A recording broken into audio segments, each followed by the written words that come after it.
Tuesday morning, it's McCollum on Business. I'm Stephen McCollum, and for the next 30 minutes or so, I'm going to get you updated on what's happening around the business world. Lots of big things happening between Canada here and the United States. Bitcoin making some bigger moves here as well. We have all of that coming your way here. We got the Market Watch, stocks we're paying attention to, local and national stories that you need to know as well. And let's get into it with that Market Watch. And here, about 30 minutes into the trading day, everything is higher. Well, yields have fallen. All the Treasury yields are down here today. Chip makers up. We'll talk about those here in just a few minutes. So overall, a good day on the market, except for the Dow Jones, just barely down, about 7 points right now, 53,446. I will tell you this, the trend was, when I looked at it right before showtime, well, it was up. So we're right here in the even area. The S&P 500 is up 17 points right now. The Nasdaq's up 166 points, 26,148. Russell 2K's up to 2 points right now, 3,002. And then Bitcoin, well, I can tell you this, overnight it hit 81,000. It's come back down to 78,566 here today. We'll talk about that here in just a minute here when we get to the story side and just give you an update on kind of what's happening around Bitcoin. So a little bit of a fall today, but it is up huge over the last 4 days or so, trading days out there, at least business days, let's put it that way as we look at it now. So lots of news out there. China needs U.S. dollars, but they're trying to build a hedge against Washington sanctions about Iran.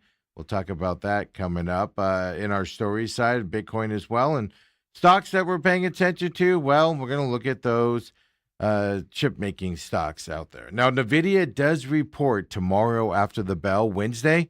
So everybody's kind of on edge right now, kind of looking for that to come out. And we got a NVIDIA story coming your way.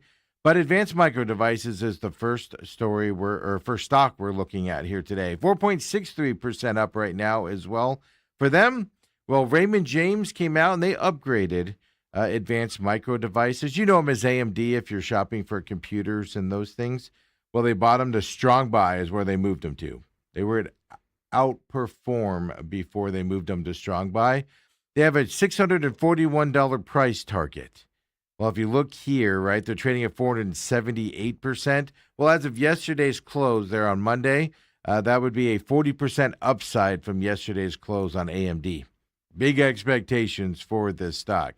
Now, analysts for Raymond James, they actually went a step farther. They said they expect AMD is going to overtake Intel in the central processing unit market.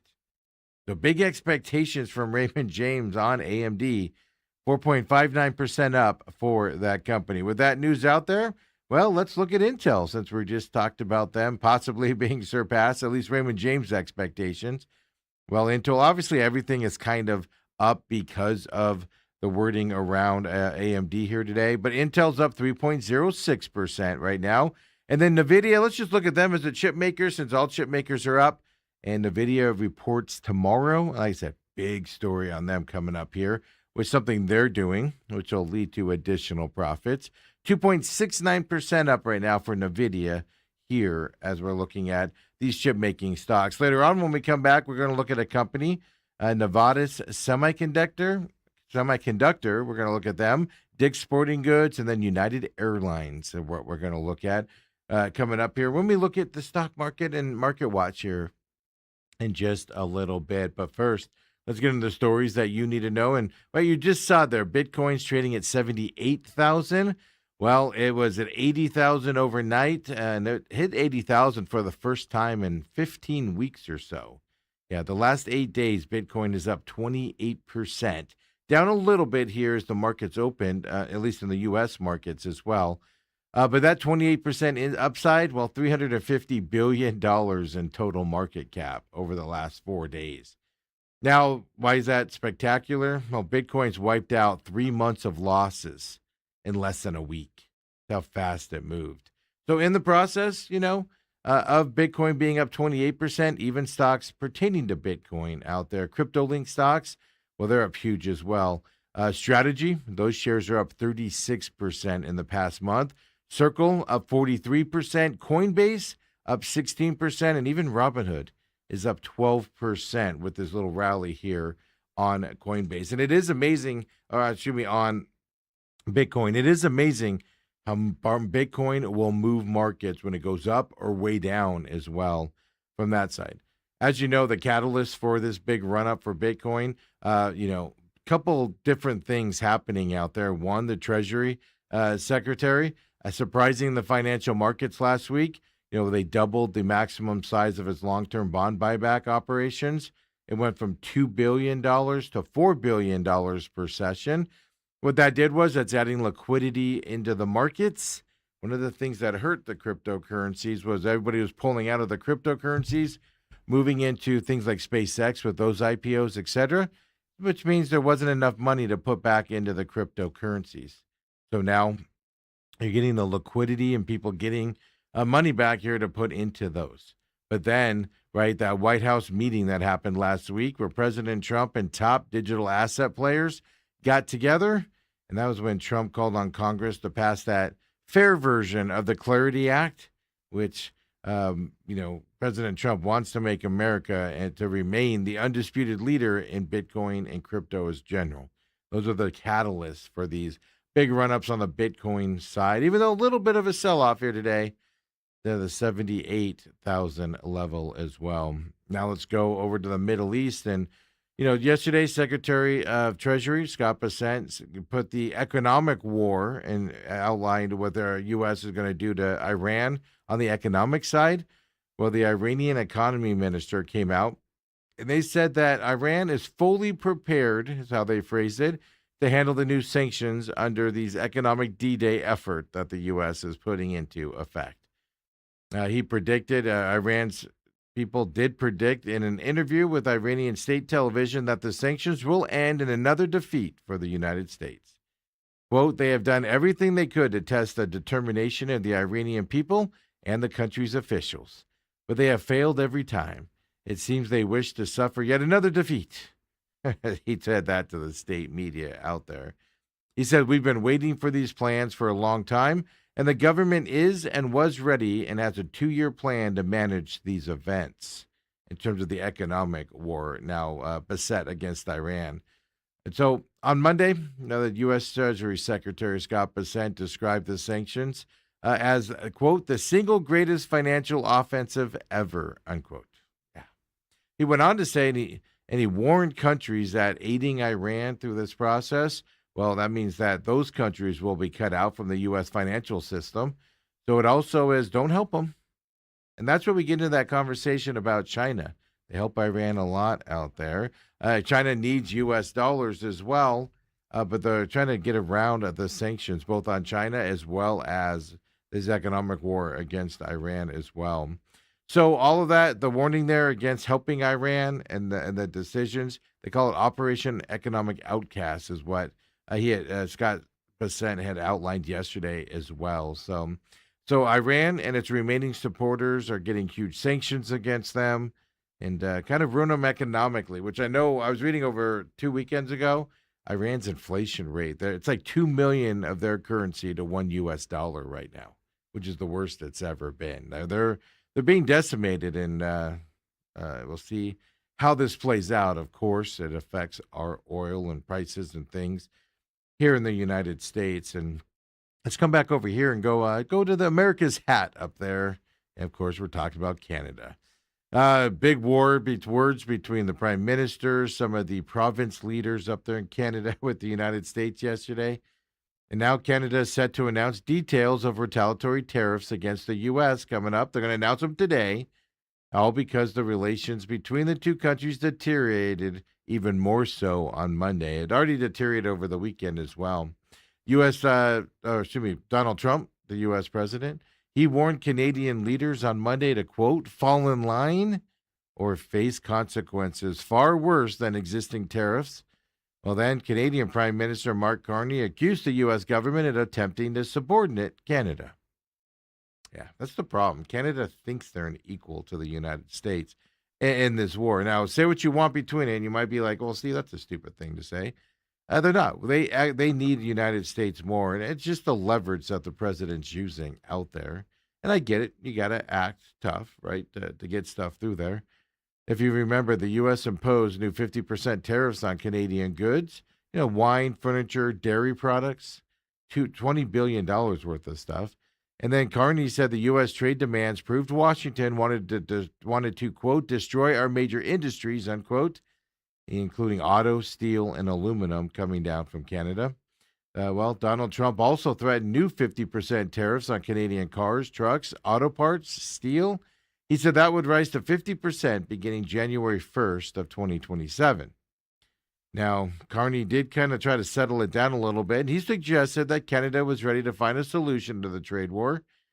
But he went on to say only if the U.S. approached the talks between the two sovereign nations.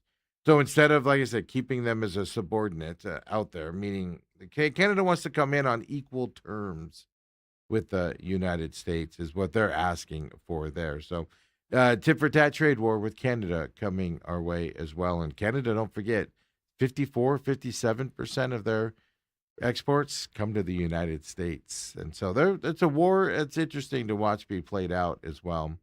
NVIDIA, we're waiting. We looked at their stock earlier. We're waiting for their reporting tomorrow to come out after the bell. Well, they came out yesterday and they warned their customers of higher prices for servers containing AI chips. Yeah, memory costs continue to strain the marketplace and the artificial intelligence build-outs happening right now. NVIDIA told some of its biggest customers to expect price hikes of more than 15%. We got all this reporting from Bloomberg yesterday as well. So now 15%, you can say shortages all you want, but what this shows, memory chip companies have huge leverage over anybody building out anything in the AI industry because they can just give it and they have to take it. Now, NVIDIA is also pushing into AI, which is not helping the shortage out there as well. NVIDIA said it's going to spend $6 billion to license technology from a startup AI company called Poolside. They're doing that to build an open weight model, competing with the Chinese leaders, DeepSeek and Moonshot, for instance. And of course, you compete with them, but they're going to end up competing with OpenAI and Anthropic as well as they do this build out. Right? So NVIDIA is even getting into the AI stuff. Now, frontier AI companies face pressure from open models, right? Anthropic's U.S. customers, they're increasingly using cheaper alternatives to the Anthropic, which is Claude, by the way, using the cheaper alternatives to its strongest models, which, of course, is raising huge questions. People want AI in their lives. They don't want to pay big amounts for it out there. So everybody's looking for the cheaper options. And that, of course, raises questions about the amount of spending these AI companies are doing on advanced AI as well, because people aren't buying it as much as they used to out there. And so it's interesting. But NVIDIA getting into that AI side, 50% increase coming to those customers, which means you're going to get an increase as well on something out there. Hey, let's go to Walmart as well. We talked about Walmart and Tap to Pay yesterday. Well, now they're making a new play for younger, style-conscious shoppers. Yeah, they're going to start up a women's fashion brand. And the nice thing about it, I guess, is they're offering most items for less than $25. Walmart's rolling out a brand called Scenario, the modern bohemian collection featuring apparel, shoes, jewelry, handbags, all the accessories you need as well. It's rolling out to all of their stores. So 280 styles coming your way to Walmart. Scenarios designed to appeal to women around age 35. Those are the group that want trendier details than Walmart's existing brands traditionally offer. And of course, Wall Street Journal was first on this story. They got a lot of details out there. Fox Business had additional ones. The line includes embroidered blouses, pin tuck denim shirts, and faux leather bags. And within it, it's a focus on natural fabrics, things like cotton. Yeah. Walmart said it developed the brand after research found nearly 1 in 5 women rank bohemian fashion. Well, that's the preferred styles for that age group. Although none of its private existing labels, they were perceived as directly catering to that look. That's why they came out with Scenario. Scenario is going to take over some space previously devoted to Time and their true models out there, or those brands. Walmart's women brand focused on classic wardrobe staples in the past. And now going bohemian style there for you age 35ers that looking for that style out there as well. So Walmart's doing a lot of stuff and keeping it cheap as well coming out. That should be rolling out here into the stores. You should be seeing it here over the next several weeks out there. Hey, when we come back here at McCollum on Business, we keep the show going. We'll look at those stocks, including United Airlines. I'll give you some more details on United's expansion and why they're in the news out there. Local stories coming your way as well. So come on back. It's McCollum on Business.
And we're back here, McCollum on Business Tuesday edition. Of course, you just saw there a commercial for the Real Matrix, exclusive to Rumble platform out there. Rumble.com/user/TME Media is where you can find it. You can also search the Real Matrix Angry Patriot on Rumble. It does pop up for you there. Noon on Fridays, new episodes that come your way. New episode coming out this Friday. Last Dr. Fauci episodes, the last couple Fridays are out there. Don't forget the free podcast system as well for all of our shows, except for this one. Just search the show name to find it. So just go to Apple, Google, Spotify, iHeart, Podbean, Podchaser, and whatever ones I'm forgetting, wherever you listen to your favorite podcasts, and catch The Real Matrix now. There's 42 episodes or so out there for you to catch up on. So go get updated there as well on Rumble and on the free podcast system. All of our programming's over there on Rumble as well, including the Pit Stop. New episode coming this week as we're getting closer to the playoffs here for the NASCAR circuits. IndyCar's getting closer to name their champion as well. Pit Stop coming your way this week as well. It'll be on demand on Rumble, but also over here on YouTube as well, where we have our live programming on YouTube. Of course, the McCollum on Business right now live at 7 a.m. As soon as we're done here, we get it up on demand for you there as well. And then we roll right into the main event with me and 17-year NFL veteran Dale Hellestree. On Tuesdays, Bruce Cooper, the local legend broadcaster, joins us as well on Tuesdays at 9 o'clock. So make sure you come and join us live here from 8 to 10. If you can't catch us live, catch us on the free podcasting system for the main event, as well as on YouTube and Rumble on demand as well, folks. It's great to be here with you. Let's get right into that Market Watch.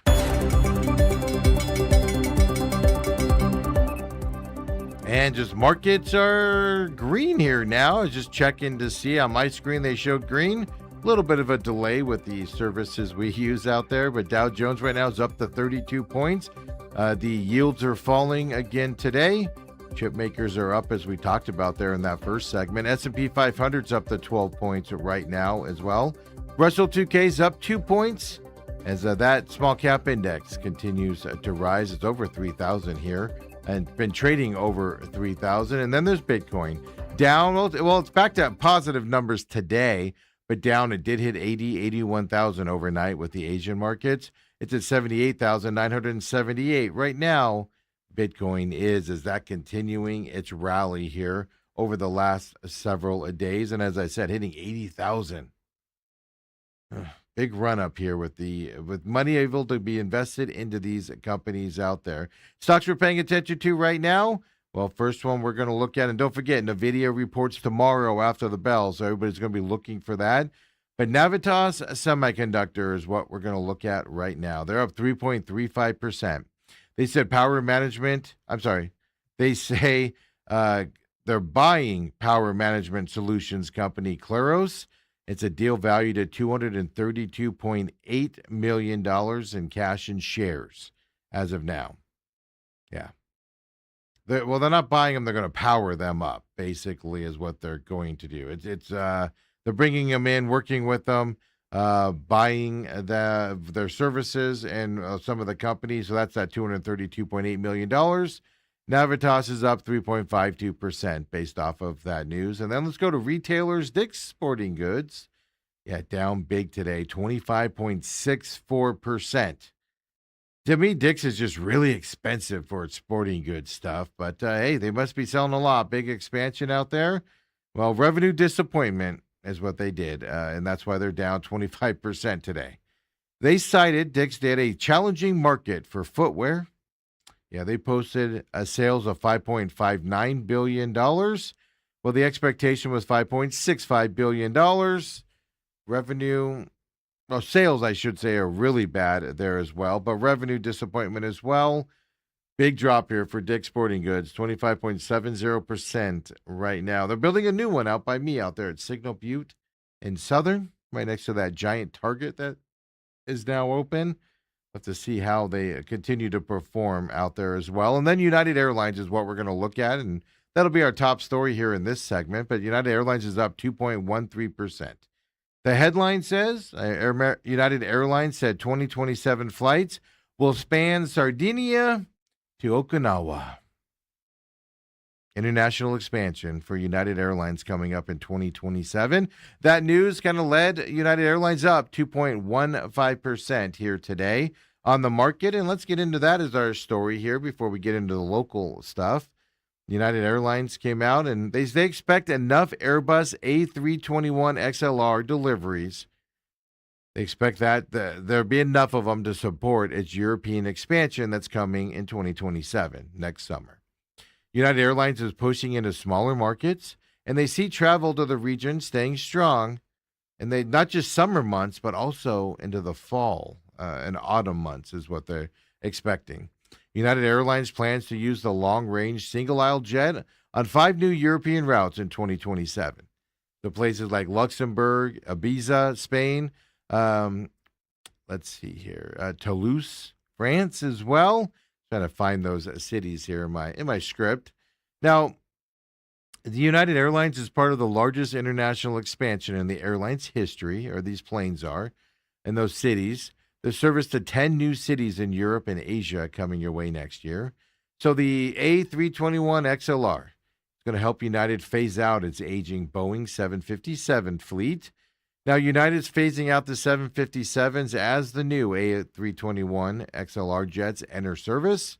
Now, it's been a slow reveal, and it's going to continue to be slow. And United's updating its fleet plan continually, because of the delays of those Airbus planes that are coming out from the manufacturer side. So every time a plane's available, they update it, or coming available.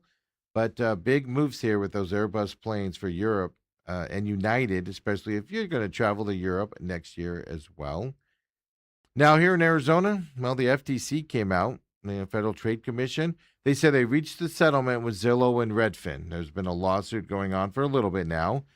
Now, and Arizona was part of the coalition of states alleging the housing platforms.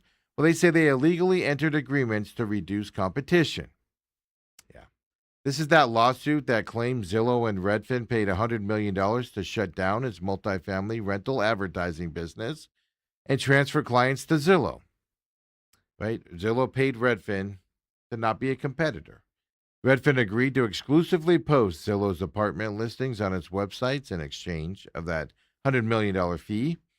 So now, Arizona Attorney General Chris Mays put out a statement and said the agreements would stifle improvements to both companies' services and result in higher rental prices to us, the consumers. The settlement requires Zillow and Redfin to have separate listings and even pay the suing states $2 million each. It's not clear how much Arizona will get from that. In separate statements, Zillow and Redfin said the state settlement is good for their continued partnership, and they say it's also good for renters. Well, yeah, because you're not stifling the competition out there. So hopefully, choose folds on this. Arizona is part of that settlement, some money coming into the Arizona coffers. But more importantly, if you're looking for rentals, maybe some fairness, maybe some competition to drive down those rental prices for you as well. And folks, we've talked about it a lot. We weren't sure if it was going to be delayed, but it is official. Yeah, officials on both sides of the U.S.-Mexico border, well, they put that new cattle inspection protocols, and they showed them off yesterday. 700 animals streamed through the 30-foot border wall into Douglas, Arizona. Yep, cattle was the first time to come into the U.S. after multiple years of restrictions and no access to the U.S. side. So cattle was the first to cross the U.S.-Mexico border in more than a year. Both countries worked to control the spread of that, of course, screwworm disease. The reopening comes days after that first case of New World screwworm in the state of Sonora down there in Mexico. Now, that Sonora is south of Arizona directly, and this is where the cattle came from on Monday that crossed the border. Mexico has been in a more than a year-and-a-half long battle with the parasite. Entered Texas earlier this summer, moved into New Mexico. Nothing here in Arizona as of yet, but the screwworm maggots burrow into the open wounds of warm-blooded animals, and they can kill the animals eventually, but more importantly, they're diseased animals at that point.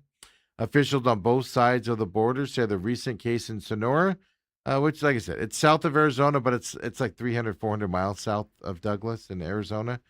Well, they say right now it's not a threat to the cattle that crossed on Monday, even though that cattle was from that area. And they did extensive protocols, safety protocols against these animals to make sure they were, free of screwworm coming across the border. Now, this is the test site down there in Douglas. If the protocol continues successfully, well, it will lead to more ports reopening along the U.S.-Mexico border. It's just the guinea pig and the testing down there right now in Douglas. So it is officially open out there. Hey, Mountain Dew fans, got something for you here. Candy brand Trolley, which is really popular out there. Well, Mountain Dew and Trolley have teamed up for the second time in as many years. New candy-inspired soda flavor coming your way. Mango Pineapple Punch. Yeah. They describe it as a bold, fizzy soda with tropical mango, pineapple, and a hint of strawberry flavors. Yeah. This is all the reporting coming out from PepsiCo. It's designed to be paired with Trolley Spice Crawlers. The soda actually features flavor notes inspired by the gummy worms themselves for a refreshing blend of spicy and sweet elements. Soda and candy at the same time. The new flavor is available in regular and zero sugar bottles, cans of retailers. Now, beginning yesterday, October 24th, all the way until October is when it'll be available out there. Regular 20-ounce bottles are going to be available at participating Pizza Hut locations. The launch will also include a limited edition Mountain Dew and Trolley kit. Now, that'll be exclusively at Walmart availability. Each kit includes two 20-ounce bottles of the soda, one regular and one zero sugar for you to try, a 12-ounce bag of the Trolley Spicy Crawlers. So they come in a package now. You don't have to buy them individually if you don't want at Walmart. And remember last year, the two brands collaborated on a cherry lemon flavored soda. Pepsi said it became one of the fastest selling products in the Mountain Dew lineup last year. So they're continuing that trend out there. Oh, the pressure to buy the right candy for the right soda pairings. I mean, if wine and seafood and wine and steak wasn't hard enough, right, folks out there? But you Mountain Dew fans, got another things for you there. And got to tell you this, folks, and get on board with this one. Download that Wendy's app. We'll wrap up today with telling you about a Wendy's offer that if you're a nugget lover, you just cannot let it pass. So Wendy's is dubbing this as one of the most crave-worthy deals out there. Yeah, Wendy's is saying, is giving away the chance to score a 10-piece classic or spicy nugget entree for $1.99 with a purchase. So, according to Wendy's, the limited time digital offer makes enjoying a Wendy's favorite more enjoyable than ever without compromising our taste or quality. Usually, when they do deals like this, it's like a 2-pack, right? Now it's a 10-piece nugs for $1.99 on their app. They went on to say Wendy's big cravings deserve big value, and Wendy's is delivering just that with the Nuggets fans know and love. Whether it's a quick lunch, an after-school snack, game day fuel, or even late-night bite, Wendy's Nuggets are a go-to for any occasion. Yeah. So you have to get it exclusively through the Wendy's app. They're making you go on the app, folks, and download another app for your phone. But it's a $1.99 10-piece.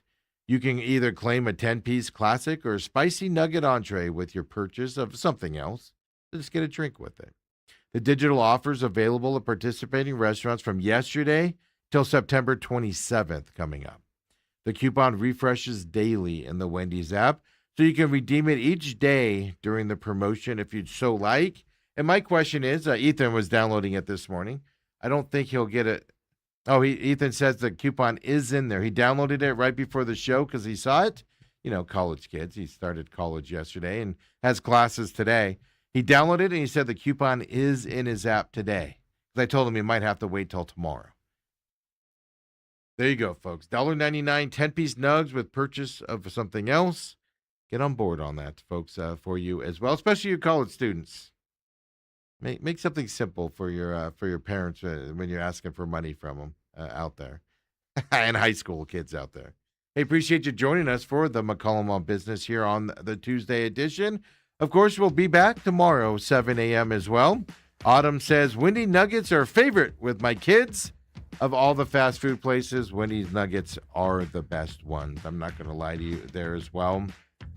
Better than McDonald's, better than Jack in the Box, which I've had a couple lately, snaking them from somebody's lunch menu there as well.